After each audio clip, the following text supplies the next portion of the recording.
Jae-ha was the deadliest mercenary in Korea. Wherever he went, no one survived.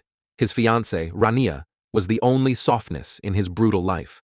But one day, to cover up an illegal deal, a presidential candidate named Park Gwon-soo sent men to kidnap Rania. Jae-ha rushed over like a madman, only to see Park Gwon-soo leaving with an evil smirk. Suddenly, a gunshot rang out. Rania collapsed in a pool of blood.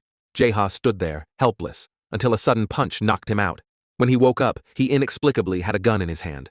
It was clear that the organization had abandoned him and framed him for Rania's murder. Fortunately, Jae-ha managed to break free from that hellish trap. Now he vowed to return to Korea and avenge his fiancée. At the same time, Anna, a girl locked up by her stepmother since childhood, escaped again. During her desperate flight, she bumped into Jae-ha. When she found out he was Korean, she begged him for help like her life depended on it. But Jae-ha didn't want to get involved and walked away. Soon, Anna was caught. As she despaired, Jae-ha suddenly showed up and told her to run. The pursuer tried to take out the nuisance, only to become the prey himself. Even badly wounded, Jae-ha fought like a wild beast. He landed a deadly knee strike, threw the guy over his shoulder, and finally ended the fight with a spinning chokehold. Only then did he realize the man was a cop. Jae-ha panicked and fled the subway, only to see Anna trapped in a car. She begged him with tears in her eyes. Jae-ha paused for a moment, then chose to walk away, because he had a lot on his plate right now. 6 months later, Jae-ha hid his identity and lived quietly in Seoul as a repairman. One evening, he got called out for an emergency high-altitude repair. But since he forgot his ID, the guard wouldn't let him in. A kind janitor noticed his trouble and helped him out. In the elevator, she gently reminded him that it was a windy day and to be careful. Jae-ha secured his safety harness and jumped down like Spider-Man. In the room below, a sexy woman poured white powder into a glass of wine. Just then, Congressman Chang entered. He was one of the hottest presidential candidates in Korea. He drank the wine quickly and looked forward to a wild night. But suddenly, Jae-ha appeared outside the window. Chang turned around in panic, then felt dizzy and collapsed. The woman gave Jae-ha a triumphant wink before pulling the curtains shut. At the same time, masked men in black stormed the building. Jae-ha sensed danger approaching and urgently urged the janitor to leave. Before she could react, she was attacked and fell in a pool of blood. Jae-ha threw a screwdriver and kicked through the thick, bulletproof glass. He rushed to the janitor, trying to wake her up, but some fool picked the wrong time to mess with him. Fueled by rage, Jae-ha took down one fully armed guy after another with his bare hands. During the fight, he noticed a scar on one attacker's wrist. Soon, a private army arrived, and the masked men quickly retreated. Only after seeing the janitor taken into an ambulance did Jae-ha slip away. Chief Ju looked at the screwdriver on the table, shocked that a repairman broke that thick glass. When he saw Jae-ha's face on the security footage, fear filled his eyes. It turns out that Jae-ha was once the best soldier in Korea's special missions. After being rescued, Jang Se-joon called his wife to cover up his affair and deal with the repairman. Hearing this, Yoo-jin wasn't surprised. Their marriage had always been a transaction. Jang Se-joon used her family's power to run for president, while Yoo-jin waited to become South Korea's first lady. She immediately ordered Kook Chae-won to send a private army to kill that repairman. Meanwhile, Jae-ha was packing his bags at home.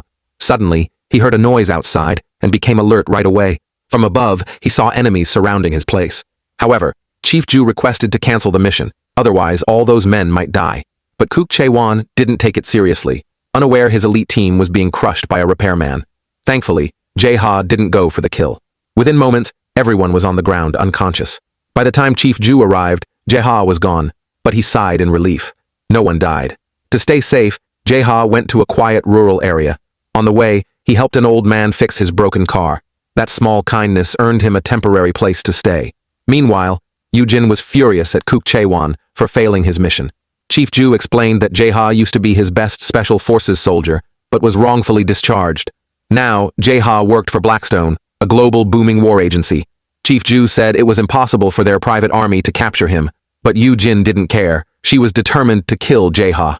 Soon, an assassin found Jae-ha's hideout. He tied up the old couple and poured gasoline on them, ready to burn them alive. At the last moment, Jae-ha returned. He moved fast, dodging every attack and striking back with surprise. After a fierce fight, he managed to take the assassin down. Jae-ha angrily asked why he targeted the elderly couple. The assassin said his order was to kill anyone helping Jae-ha. After a friendly talking, the assassin admitted the one who gave the order was Yoo-jin. To avoid dragging anyone else into danger, Jae-ha sneaked into Yoo-jin's mansion alone. She wasn't surprised to see him. Instead, she flirted and said he looked handsome. Jae-ha ignored her and warned her not to hurt him or anyone close to him. He said next time she saw him, it would be the day she died. Right then, armed guards stormed in. Yoojin mocked, saying they would have no second meeting. The guards tied Jae-ha up and threw him into a car trunk. He spotted some engine oil and poured it on his hand. Then, biting through the pain, he dislocated his thumb to escape the handcuffs. Just then, the guards heard a noise behind them. The moment the trunk opened, Jae-ha kicked the guard flying. Another guard was knocked out in a few punches.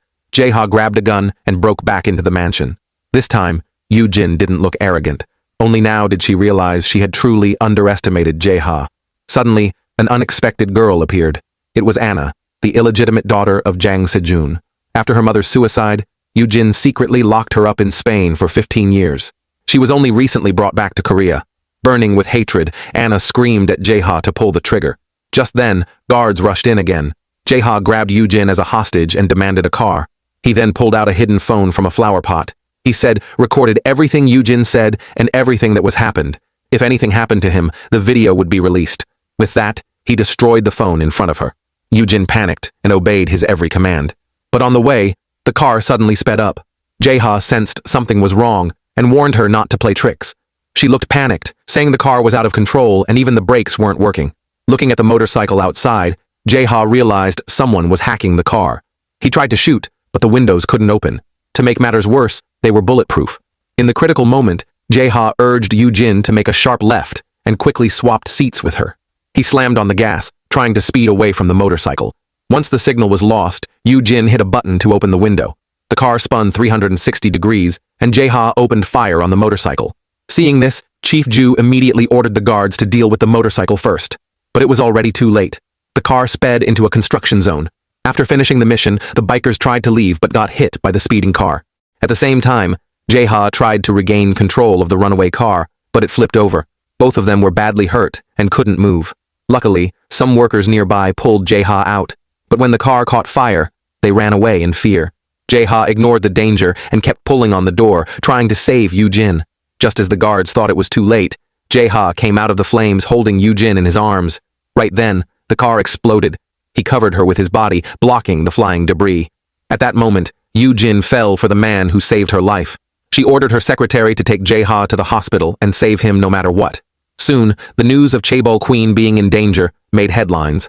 Some lawmakers guessed it was all done by her husband's rival, Park Gwon-soo. The hospital director visited Yoojin in person, but she only cared about Jae-ha's condition.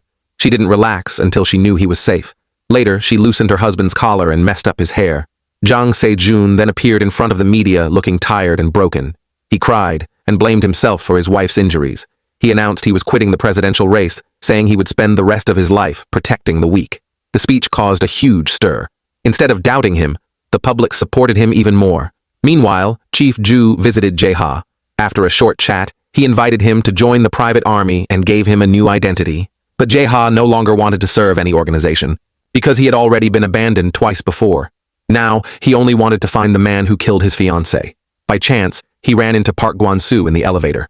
Painful memories rushed back. Jae-ha tried to grab a gun to take revenge, but he suddenly had trouble breathing. Since his fiancée's death, he had suffered from PTSD. The guard helped him out of the elevator. Jae-ha stared at the doors closing, angry and helpless. The guard told him Park Gwon-soo wielded the most power among all the presidential candidates. This meant it was almost impossible to get close to him. Jae-ha went home and built a bomb. It would explode as soon as the target came near. The next day, Jae-ha visited a barbershop Park Gwon-soo often went to. He pretended to lose his wallet and sent the clerk away. Then he slipped the sensor into Park Gwon-soo's pocket. The bomb was already hidden above the revolving door. Just as the plan was about to work, a boy suddenly ran ahead. Jae-ha panicked. Luckily, the door broke down and Park Gwon-soo had to leave through the side exit. The guard sensed something was wrong and tried to check Jae-ha's identity. Seeing a scar on his wrist, Jae-ha realized he was the same man in black who had broken into the building earlier, so he continued their unfinished fight. As backup forces arrived, Jae-ha had to retreat and escape to the rooftop. He quickly put on a safety harness he had prepared in advance, but to his surprise, a car was waiting below, and Yoojin was inside.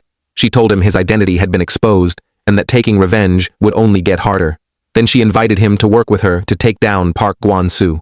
This time, Jae-ha agreed. On his first day at work, Jae-ha became the center of attention. Chief Ju promoted him straight into the elite VIP team, but the team leader wasn't happy, saying the others wouldn't accept it.